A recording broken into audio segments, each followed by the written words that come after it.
What's up, fight fans? Welcome to the UFC on Fox 29 pre-fight show. My name's Flying Brian J. Thank you so very much for joining me. Excuse me. As always, what we're going to do is go over every single fight that's scheduled to go down on this card, starting at the top, working our way to the bottom, and giving each one of those fights on our way a rating between 1 and 5. What is up, Matthew Caldwell? I want you to start telling me what your pre-fight rating 1 to 5 is for this entire card, because once we've gone through all 14 fights on this G-Dang card, I'm going to see how close we were to our guesstimate for... Yes, I am on time today, Matthew. Yeah, I'm going to see how close we were to our guesstimate. So, as usual, my dudes, I want to kind of hinder my expectations, or at least kind of like reel them back. I don't want to expect too damn much out of this fight card. So my pre-fight rating for this entire card, I'm just going to go with a straight up 3. Because oftentimes, like at UFC 223, I gave the pre-fight rating like a 5 out of 5. I was fucking pumped. Then we only had 2 finishes. One of them was a corner stoppage, and the other one was just rather lackluster, and I was a little bit disappointed, partially because my pre-fight rating was too fucking high. So my pre-fight rating today is a 3. Good morning, Rob Amon. Hey, Synchronic 7. I'm doing well today, my dude. Thanks for asking. How are you doing? Matthew Caldwell's given the pre-fight rating a 3.75 out of 5. So if none of the rest of you have an opinion on what your pre-fight rating is 1 to 5 for this card, I think Matthew Caldwell, I think you mean there's 0 chance it's not being a 5 out of 5. Yes, he's okay. Corrected him. Your expectations should be on par with this being a Gaethje card. Yo, Jeffrey James. So, guys, what's your pre-fight rating? Old Matty called. Says 3.75. Synchronic 7 says a 3, so the average there would be like, what, 3.35? No, that'd be if it was 3.7, so 3.375? I don't know. So, okay, I'm going to give you guys a 3.375, and I'm going to go with a 3. That's our predicted. Then at the end, we will do the average, you know, we will grade our rating, so how close we were to our guess. Rob Amon says a 2. Man, you're really hindering your expectations, kind of dampening them.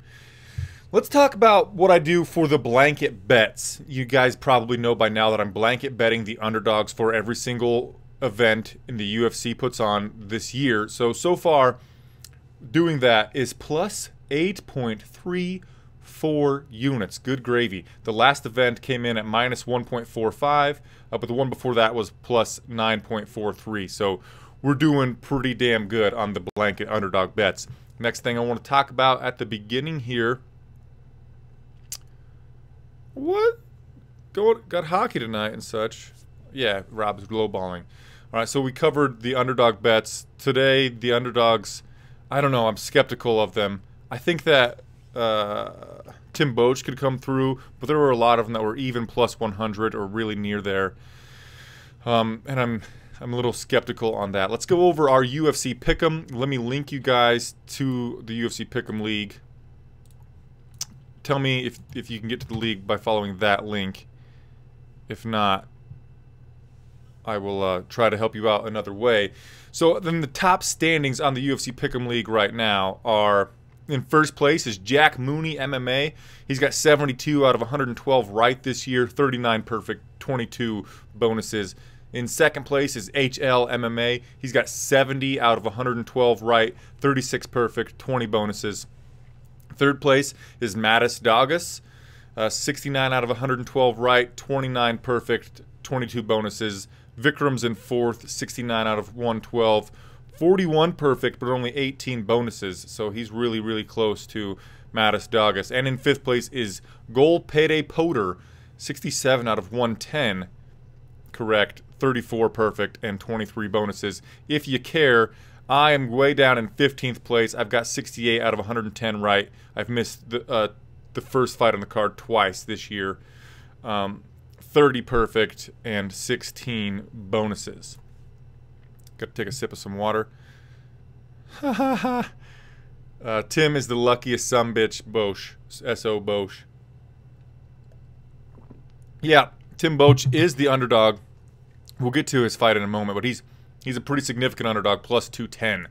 So he's a 2-to-1 dog. Crazy, huh? All right, let's start at the main event of the evening, which is Dustin the Diamond Poirier versus Justin the Highlight Gaethje. What pre-fight rating are you giving this fight 1 to 5?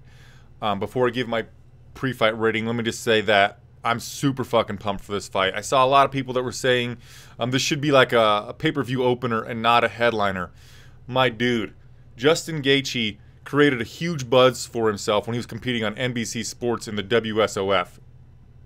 That I don't think is very easy to do, and people were really clamoring to get him in the UFC, and his first 2 UFC fights were absolutely fucking phenomenal. His first one against Michael Johnson, where he won, was back and forth, and then Gaethje got the finish. And then against Eddie Alvarez, it was back and forth, all action from start to finish when Eddie Alvarez finished Justin Gaethje with a knee up the middle. Gaethje averages 9.5 strikes per minute in those 2 UFC fights. Good gravy. And then on the opposite side, Dustin the Diamond Poirier is a guy who has been around for actually a long time, but he does not have boring fights. He's a finisher. He comes to throw down with some solid technique. He's got a fun personality. You've probably seen him on the Netflix documentary about him moving up through the ranks, going into the WEC, and it was just like a really fun documentary. I think it was like Fightland or something. Anyway, guys, what is your pre-fight rating?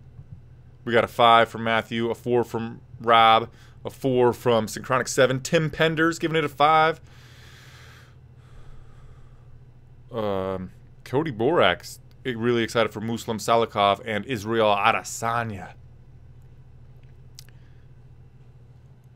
Dude, 5. I'm going with a 5. I'm not dampening my expectations at all for this main event.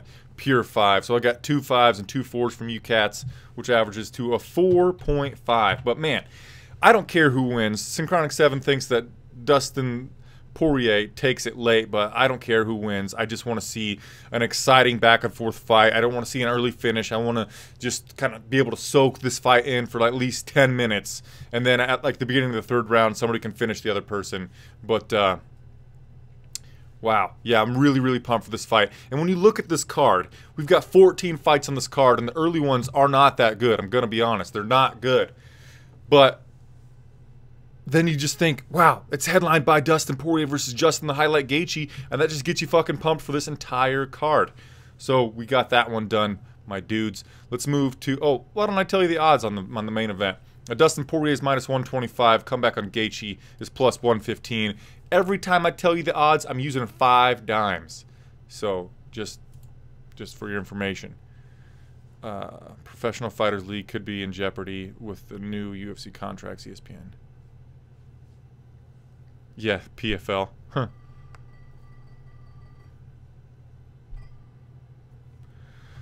Anyway, let's move to the co-main event of the evening. It was originally supposed to be Carlos, the natural-born killer Condit, versus the immortal Matt Brown. Matt Brown had to pull out not long ago. April 2nd, Brown pulled out. So, 12 days ago? Wow. And we got Alex Cowboy Oliveira in here to replace him. Again, what's your pre-fight rating for this fight? 1 to 5. Tim Pender, the leg kicks and pressure could undo Poirier. Could. Stanley Jasinski says, what's your stats on betting every underdog since January 1? Oh, yes, Stanley. Plus 8.34 units on the year. Betting every single underdog on every single card so far in 2018. Not every single card, every single UFC card. Yes, plus 8.34 units. I got a spreadsheet where I've been calculating it. And that's incredible. But there's a lot of fights tonight, so we could, you know, all favorites could win, and then we could be minus like 6 units just after tonight. So who knows?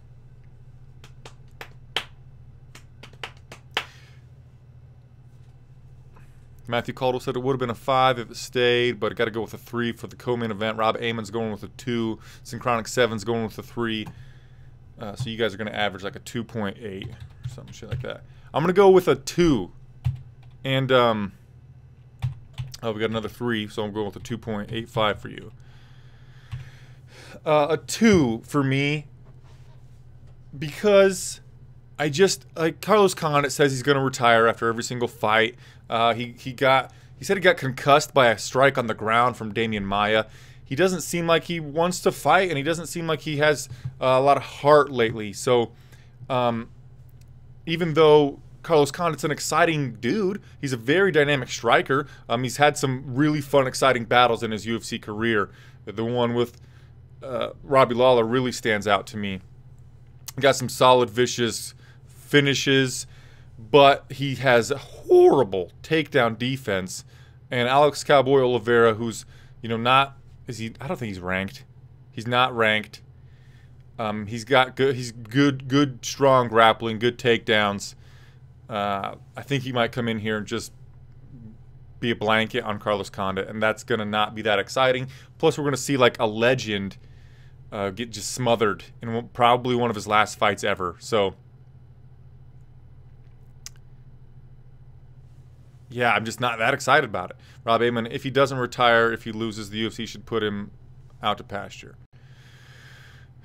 Yeah, I mean, like I said, he said he wants to retire after every single fight, so I just don't have high expectations for the co-main event. It could turn out to be an incredibly exciting contest, but I'm just not thinking that's the case. Cody Borak wants to talk DraftKings. Let's run through these fights and give them our 1 to 5s. And if we have time before the fights start in 34 minutes on UFC Fight Pass, where 6 fights are going down on the UFC streaming service, then we'll get to the DraftKings. Let's move to the next fight, which is Israel Adesanya, the last style bender, I done seen ya, versus Marvin, the Italian Dream Vettori. I've said this on some of my videos already, but when I think the Italian Dream, I seriously think about a giant bowl of fettuccine alfredo with broccoli and chicken, maybe some shrimp.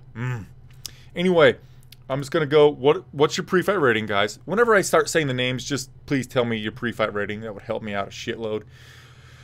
This is probably almost unwarranted how high I'm going with this, but I'm going for 4. I am pumped about Israel Adesanya. This guy's got a wacky, zany personality. Plus, he's got like he definitely has the most dynamic striking on this entire fight card. And after his first bout in the UFC, I was thinking they should really throw him in there with a wrestler or somebody's got a good ground game. In Marvin Vettori, most of his victories are via submission. He's a big, strong dude who's durable. Perhaps he could get Israel to the ground. But truly, I'm just banking on Israel Adesanya style bending the fucking shit out of things against the Italian Dream here. I'm pumped to see that. Spinning techniques, elbows, all that stuff. We got a 3.5 from Matt Caldwell, 3 from Synchronic 7, 1 from Rob Amon. Nando Z800 says, ooh, ooh. Or something, ooh, ooh. And Tim Pender's going with a 4 bomb, so you guys are averaging a 3 points. Yeah, I'm going to... Oh, Rob Amon retracted his message. Okay, he's going with a 4 too. So I'm going to give you guys a 3.75.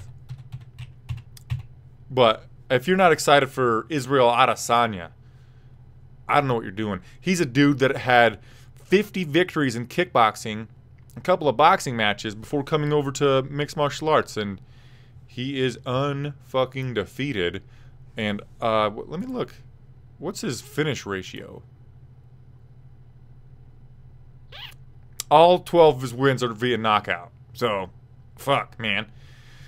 How can you not be excited for something like that? You know what I'm saying? I see, Rob. All right. Ooh, given surname likes Vettori to win. Synchronic 7 says he thinks Vettori takes it. I think people are sleeping on the kid. Honestly, maybe he will win. I've seen a lot of solid touts or bettors on the MMA Twitter saying they're betting Vettori.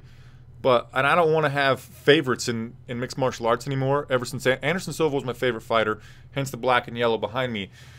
hence my logo, everything like that. I don't want to have favorite fighters in mixed martial arts anymore, but I am cheering for Israel Adesanya because if he wins, I think it'll be just style bending. You know, exciting. It's going to be more exciting if the style bender wins than if the Italian Dream wins. That's my justification. But let's move on, my dudes.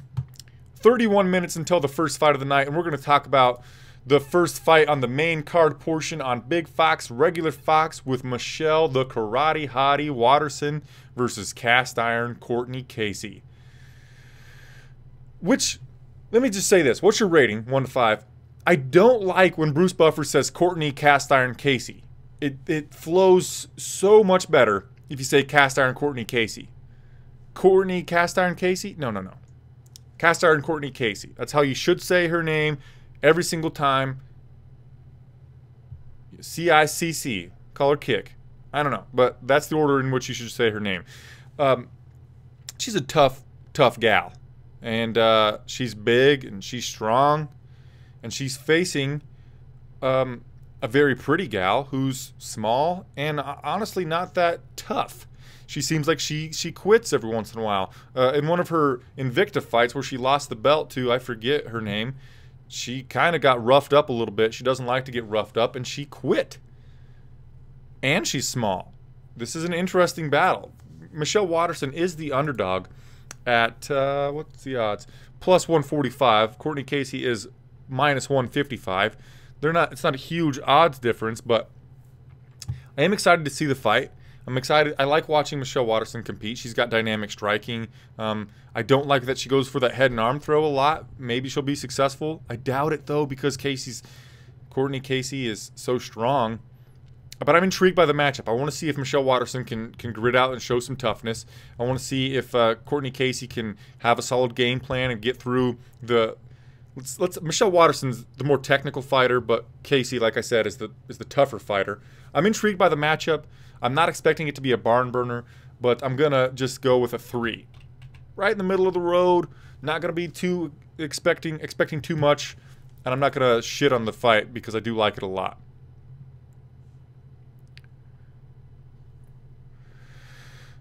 Two for Stanley, 1 for Rob, 2.5 for Synchronic, 2 for Given Surname. Ha ha ha. Yes, I agree, Given Surname. I'm not going to comment, but I agree.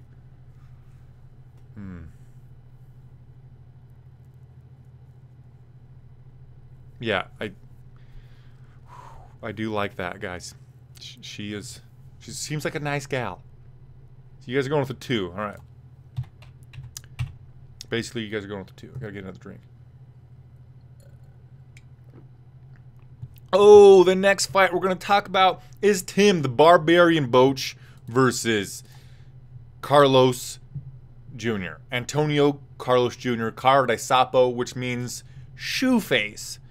I'm fucking pumped about this fight. I know I shouldn't be. Carlos Jr. is a guy that he gasses kind of quickly. He got beat by old man Judo Dan Kelly. He's slow as fuck. He's never going to be at the top of the middleweight division, which isn't that deep of a division, but Carlos Jr. has very dynamic jiu-jitsu. He flows well on the ground. He's a real high-level competitor. And Tim Boach either is going to knock his opponent out or he's going to get submitted. You know, that's pretty much the dynamic here, and I like it. I like it a lot. We're either going to see probably either going to see a submission or a KO or TKO. I love Tim Boach. I know his record is not very good. He's a very unassuming looking man, but I like him a lot. I like the matchup. It's fun. The result's probably going to be exciting. And I'm going to go with a 3. Just straight up 3. I'm not going to, again, shoot too high with a 4, even though I'm like on a level of 4 of excitement. But there's this little thought in the back of my head that because I just said we're likely going to see a finish, we're going to see a shitty, sloppy decision. Rob Amon's going with a 5. Shoeface versus Phil Mitchell. I don't know who Phil Mitchell is. Taking a shot on DraftKings with Boach. I did too. Because if he wins, it's probably going to be knockout. Rob Amon's going with a 5. Caldwell's going with a 2. Your average would be a 3.5, right? Yes. All right, I'll give you guys a 3.5. Diaper Boy. Which kind of looks like Diaper Boy. Huh. Anywho, yeah. Let's move on, I guess. Muslim Salikov versus Ricky Rainey. Okay, we got a couple more grades coming in. 2.5 and a 3 for you guys on that one. So that'll bring the rating down to, let's go with a 3. Both of us going with a 3. All right. I hope Boaks does expose Shoeface. But I'm super pumped. Google Phil Mitchell, and he's the character in British soap opera. Okay. Muslim King of Kung Fu Salikov versus Ricky the Sniper Rainey. Honestly, I don't know much about either of these guys. Muslim Salikov got submitted by Alex Garcia. Was it via North-South choke? Probably was via North-South choke. Let me look. Let me just look for a second, guys. My memory's not the best, and I don't really... Rear naked choke. That was just in November. Bisping versus Gastelum. Alright. But Garcia's not the North-South choke guy. That's, Michelle Prazeres. Looks similar, though. Okay, 2.5, 3. Rob Amon's going with a 2 for this fight. I don't know anything about these guys. I know Ricky Rainey, doesn't he train with, he's from Bellator. He's coming over from Bellator. He trains with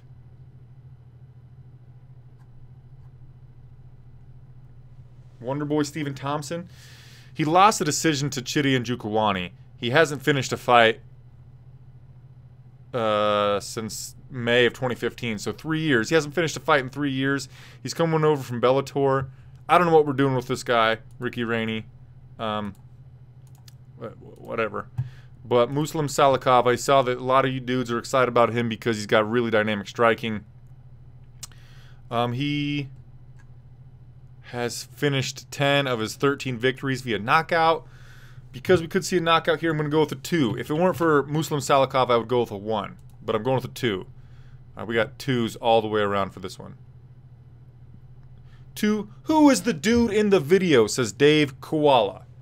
My name is Flying Brian J. Thank you for joining me. Dave Koula. Sorry. Yeah, my name is Flying Brian J, my dude. I know he's from Dagestan, right? I believe so. I believe that's correct. Yeah. He looks like a Dagestani, doesn't he? Yes. Residence is Bayansk, Dagestan, Russia. His ethnicity is Kumyk. Okay. He has honored Master of Sports in Wushu Shanda, Master of Sports in Complex Martial Arts. He's got a blue belt in Brazilian Jiu-Jitsu. He fights out of American Top Team. We should expect big things from him, but I'm still going with a 2, and I saw that all of you were going with a 2 as well. Don't really care. Okay. And he runs this shit. Wilson Hayes versus John Moraga is the next fight that we need to talk about briefly here. Wilson Hayes is the number 6 flyweight competitor in the world, and Chicano John is the number 10. And I think Chicano John is coming off of a knockout victory, if I'm not mistaken. Yes, over Magomed Bibulatov. And that was a fight where he was like an 8-1 underdog, and he knocked out Magomed Bibulatov. That was incredible. And a lot of people had huge expectations for Bibulatov. That is nuts. And Wilson Hayes is a guy who's actually last year about this time I watched him fight in Kansas City, Missouri against Mighty Mouse Demetrius Johnson. He is 0-2 in his last 2. His last victory was a decision over Ulka Yuta Sasaki. The odds have Wilson Hayes as the favorite at -120. Come back on Chicano John at +110. You know, I think this is going to be a typical flyweight fight that's toward the top of the division. Matthew Caldwell's going with a 5. Oh my goodness. Synchronic 7's going with a 4. And Rob Amon, who usually is shooting super low, He's going with a 4 as well. Wow, dudes. All right, so you guys are going with a 4.25 as your average. That's crazy. I'm a little bit surprised. I'm going to dampen my expectations.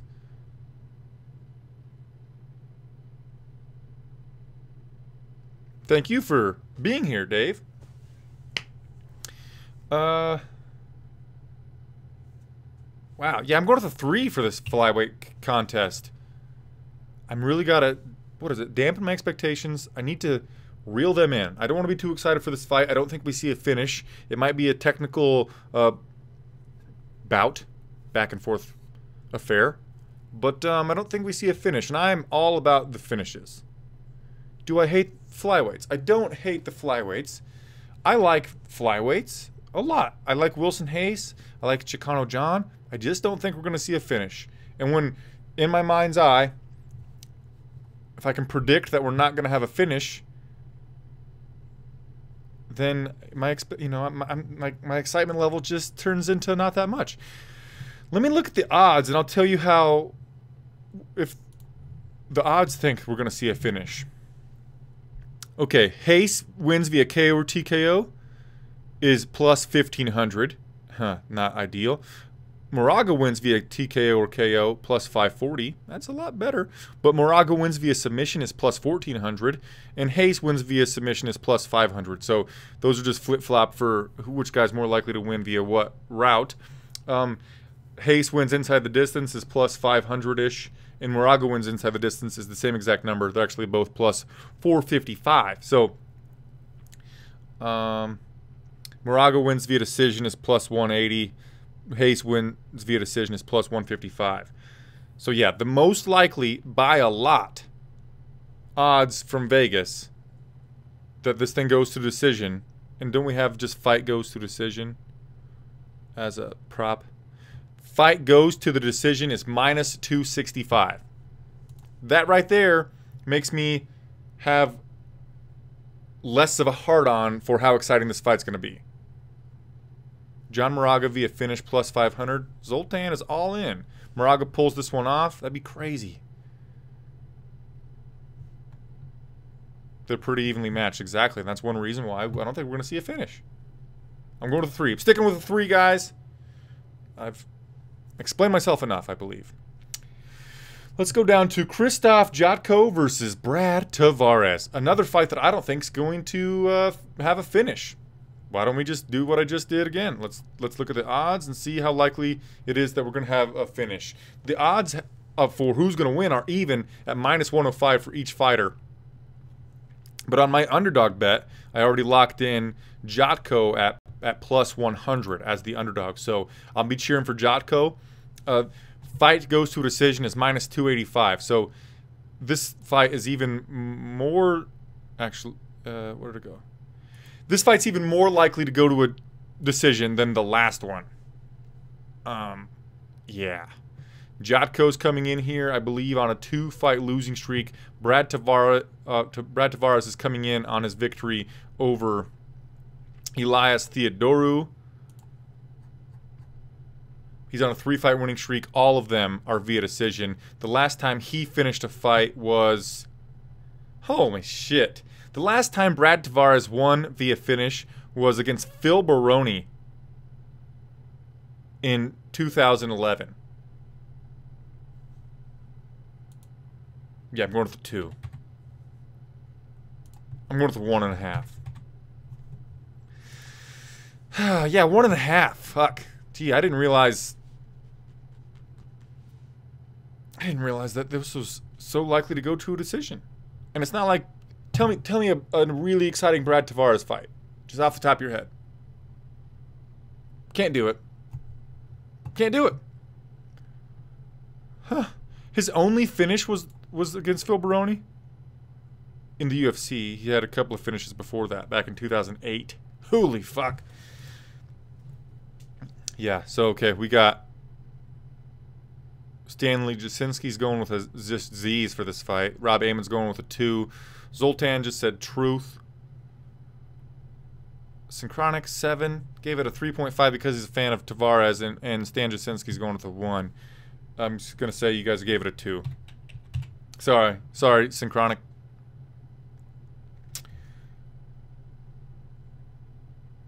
Who's my favorite underdog today?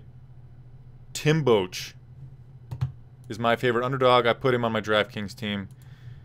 Let's see. Yes. Yep.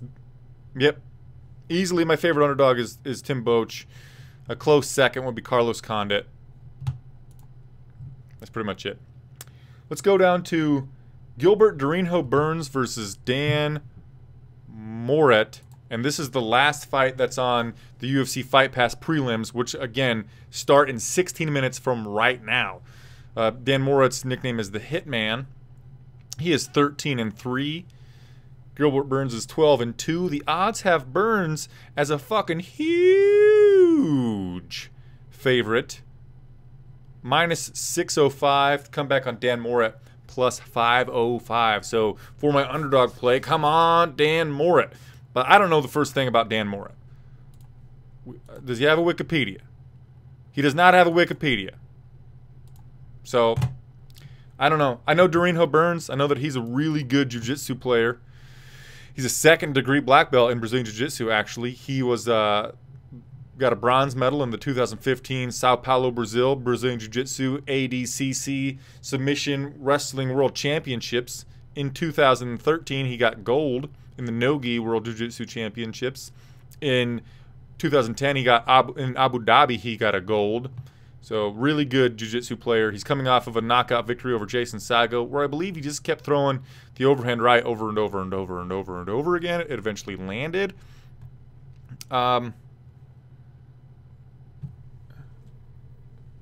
Yeah, I'm going with the 2. Because I don't know anything about Moret. Like, as usual, I'm trying to hinder my expectations. Keep them low.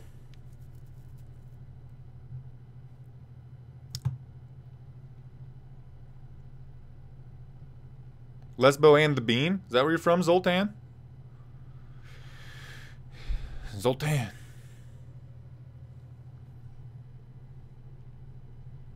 What's the number to the left? What do you mean?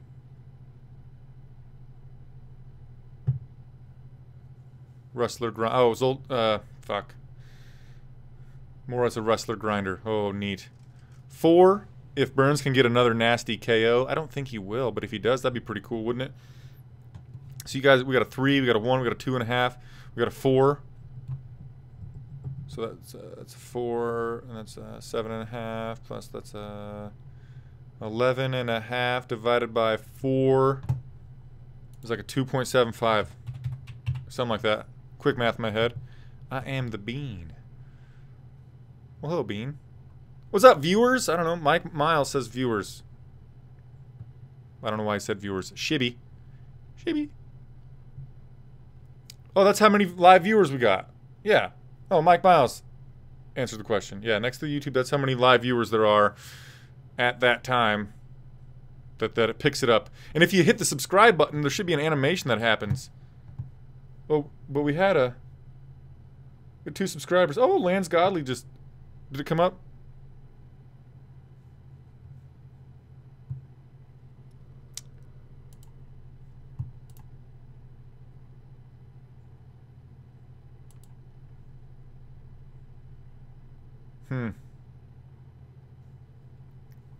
Actually, it's not working. There should be an animation that happens when we get a subscriber. Shoot. And then I also got my subscriber goal up here. I'm trying to get to 4,000 by the end of May. So if you haven't already, please subscribe. That would help me out a boatload. What did I do? I did something wrong. Oh, need to pull this back up. All right. Let's go with Shanna Dobson versus Lauren Mueller. Going with a 1. You guys going with a 1? All right, you're going with a 1. Diego Lima versus Yushin Okami. Man, Okami, he's been around for a long fucking time. Diego Lima has no chin whatsoever. He doesn't have to worry about it because, basically, Yushin Okami's going to want to wrestle him. I don't know. I'm going with a 2. Yushin Okami might just lay on him. Diego Lima could piece him up on the feet, but I think Yushin Okami could just lay on him. Arjan Singh Bular versus Adam Vyshorik. Oh yeah, you guys are going with a 2 in the last fight too. I'm just kind of fucking skipping over it. Let's go with a 1.5 for Buehler versus Vyshorek. Vyshorek is a guy that lost to Anthony Hamilton. You don't lose to Anthony Hamilton.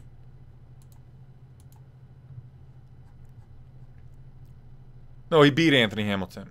But he couldn't finish him. That's right. I bet Adam Vyshorek inside the distance. He didn't finish him, but he beat Anthony Hamilton. Still a loss in my book. You don't... Bleh. Like, come on, buddy. Okay, we got a 2.5 from Matthew Caldwell on, I think, Lima versus Okami. Yeah, he's going with 2s. Okay. All right, anyway, skip it. Matthew Lopez versus Alejandro Perez. Alejandro Perez is a guy that's going to be moving and throwing at air a lot. He's got very high output, very little power. Yeah, he did beat Hamilton. I see that now. Sorry, dudes. Just thinking because I did bet Vyshorek inside the distance and then he couldn't do it. Holy beans. Matthew Lopez, Alejandro Perez, 2. You guys are going with the 2, too. Luke Sanders versus Patrick Williams is the curtain jerker. It starts in 10 minutes on UFC Fight Pass, the first of 6 fights that are on the UFC's streaming service. Patrick Williams is, I think he's an Oklahoma State wrestler. Let me look that up. Is he not? A wrestler at Arizona State. I was really close. No, I wasn't. But that's kind of close. He had a pretty damn good performance against Tom Duquesnoy almost exactly 1 year ago today in Kansas City, Missouri. I was there watching that. It was a pretty fun fight. He defeated Alejandro Perez, who was in the one we just skipped over against Matthew Lopez. But because of his wrestling background, it's going to be interesting when he fights Luke Sanders, because Luke Sanders is a guy that likes to get takedowns. Sanders averages only, actually, Patrick Williams averages 4.72 takedowns per fight. That's crazy. He's defended 100% of the takedowns thrown at him in his UFC career. Luke Sanders does not have very good takedown defense, and Luke Sanders is coming off of a performance that was rather disappointing to me. I thought he was going to tool on Andre Sukumtat, but he got knocked out in the second round, TKO. Before that, he was styling on Yuri Alcantara. In fact, so much so that after the first round, I was thinking, man, maybe Yuri's corner should throw in the fucking towel. But then Yuri submitted him with a knee bar on the bottom. And I had Chaz the Scrapper Skelly on the post-fight show that night, and he said that it looked like Sanders didn't even attempt to defend the knee bar and just kind of gave up. So we got 2 guys on the end of their UFC runs, probably, but I'm excited for it. And I said before that my lowest rating for the first fight of the evening will be... Yes, I'm still upset about that bet, Synchronic 7. Like, the win... Yeah, it could be like Dave LB says, the win can beat Hamilton. I can't believe it. Who's with Becky Lynch? And who's Becky Lynch? Sanders would likely be cut with a loss. But I'm going with a 3. My minimum grade for a first fight of the night is a 2, so it's already getting a 1-point bump. I would give the fight a 2, but because it gets the 1-point bump, I'm going with a 3 for the ding-dang curtain jerker. What did you guys give this fight? Rob Amon gave it a 1. What are you guys giving the curtain jerker? And I won't hold you to my rule of a minimum of a 2. But Luke Sanders versus Patrick Williams, bantamweight fight. What is your rating? 1 to 5. The odds have Sanders at -400. The comeback on Patrick Williams is plus 355. So come on, Patrick Williams, for that underdog bet. That would be fucking great. Yeah. That would be real fucking cool. Yeah. Thank you so much, my dudes. Yeah. So what's your rating? And after we do this, on the spreadsheet here, I'm going to try to write down our pre-fight guesses for post-fight bonuses. This mother posts about WrestleMania and shit and asks who Becky Lynch is. That's what I thought. I was thinking that she was Irish WWE wrestler. I was thinking that was her name, man. I don't know. Oh, water's so good. I'm a little dehydrated, so I can feel it seeping into my pores and just like, yeah. All right, Mike Miles giving that fight a 2. Yes, we do this for every single event, Dave. Kula. Every single time. I usually aim for an hour before the fight starts. Sometimes I go a half hour before the fight starts. Today we went like 45 minutes before the fight started. So, you know, it's right there in the middle. I'm required to do it within 4 hours of the fight card. I can't do it any sooner than 4 hours. Nope, no beer yet, Stan. But soon. Very, very soon. I'm going to have a Prairie Peach by Thunderhead Brewing out of Kearney, Nebraska. All right, you guys are going to go with a 2.25. Okay, let's see how close we were to our guesses. So I gave the card in the end a 2.5 out of 5. You guys gave it a 2.6 out of 5, which is quite a bit lower than what we expected. I was 20% off because my guess was a 3 out of 5, and your guess was a 3.375 out of 5, and you were 32% off of your guess. So, whatever. I hope that our guess or prediction for what pre-fight rating we would give the card is more accurate than what we got when we went fight by fight through this entire thing. So, there's that. Let's go over our guesses for pre-fight. No, let's go up with our pre-fight guesses for post-fight bonuses. I'm going to go with fight of the night to the main event. I think that's an easy guess there. Performance bonus is going to go to Israel Adesanya and Tim Boetsch. So those are my guesses. Let me write them down.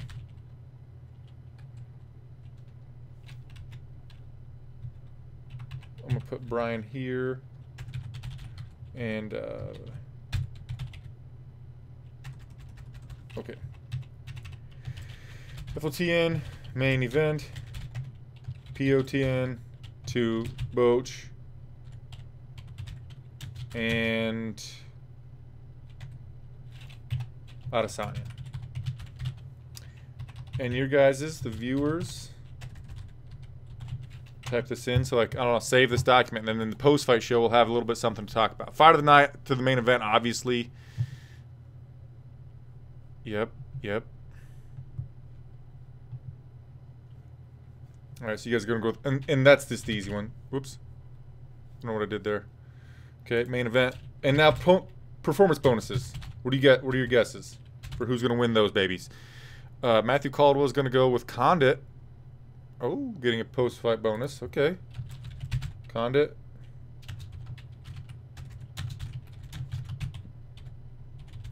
Condit, Matt Caldwell. What else? Who else has a guess for your post-fight bonus?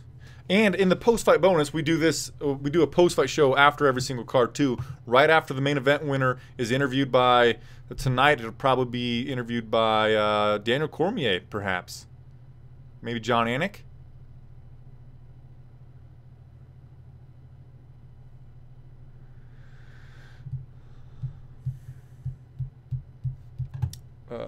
Dave Kula's going with Israel Adesanya.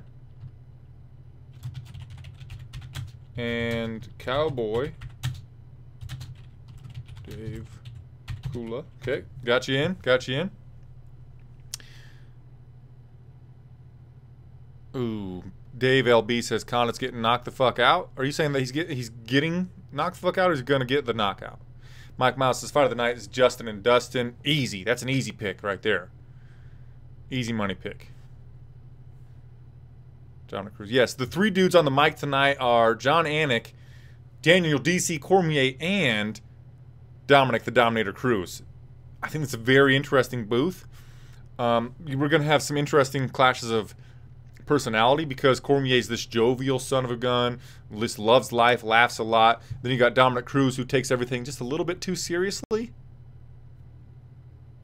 But, yeah, I don't know. Interesting. Oh, Jeffrey James is going to give Gaethje a bonus.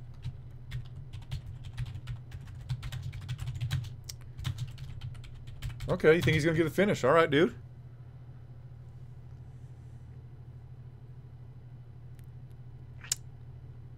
Well, the fights start in 1 minute on UFC Fight Pass, my dudes. I thought about doing a hangout during The, oh, Lance Godley. What's up, Lance? Ooh, Poirier.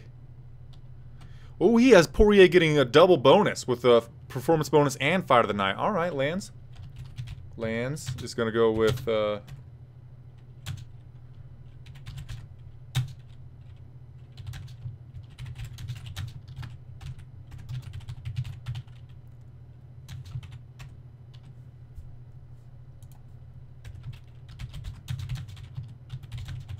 All right, I got you guys locked in.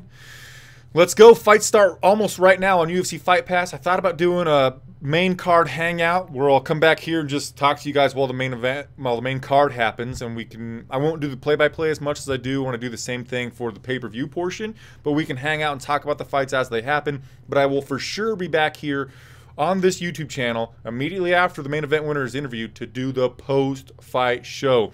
Anyway, guys, I'm going to get out of here. If you haven't already, please give the video a thumbs up. Subscribe to the channel if you haven't. You can follow me on Twitter at FlyingBrianJ. I appreciate you so much for being here. Got a lot of love for you. Let's watch some face punching. Have a good night, my friends. I'll see you after the main event. Namaste.